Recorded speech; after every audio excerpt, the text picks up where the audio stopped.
My name is Solomen Enos, and I'm an artist and illustrator. I was born and raised out in Waianae, up in the back of Makaha Valley. When I think about the origins of art in my life and at what point I thought of myself as an artist, it's a bit blurry. I kind of honestly think I always knew I was going to be an artist. I just always was. My mother and father and my grandparents absolutely made it easy for me to create art. And they, by providing the materials that I needed, but also just a lot of beautiful affirmations. Looking at what I was doing and saying, beautiful, keep doing it.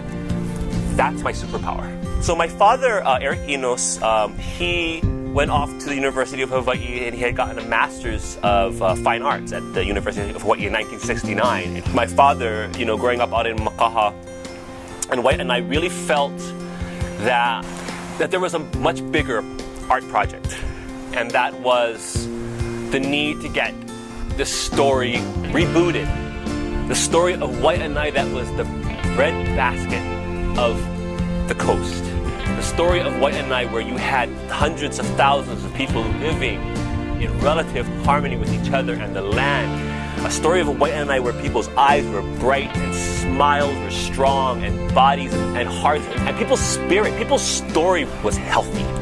What really has happened is that there is a partition, that once you leave Ko'olina, you're really getting a chance to see what Waianae was and what Waianae will be. And what Waianae currently is. I think it's a very honest experience for folks.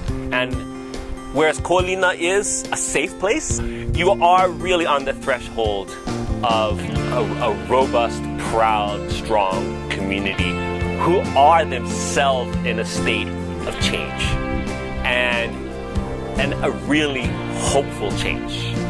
So my experience working with Aulani was really quite eye-opening, especially having a chance to work with Joe Rohde, the lead art advisor.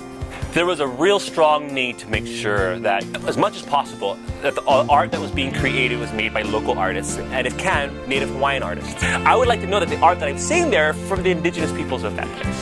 That because I'm getting a sense to taste that unique taste that only that part of the world truly can provide. They said, here's a palette of colors. If you can stick with this range of colors, here's the space that we need this mural for. Show up with finished art. We want to get stories directly from people, unfettered. So the piece that I have is a large image of Makua Valley. In this piece, you see the valley is thriving and it's alive and people are practicing their traditional makahiki ceremony. They're playing the makahiki games. There's just tremendous amount of life, and the colors are these robust Manukian inspired fauvist. And I think what I'm trying to do with the art that I created for Aulani is a very simple message. This is why we love our land.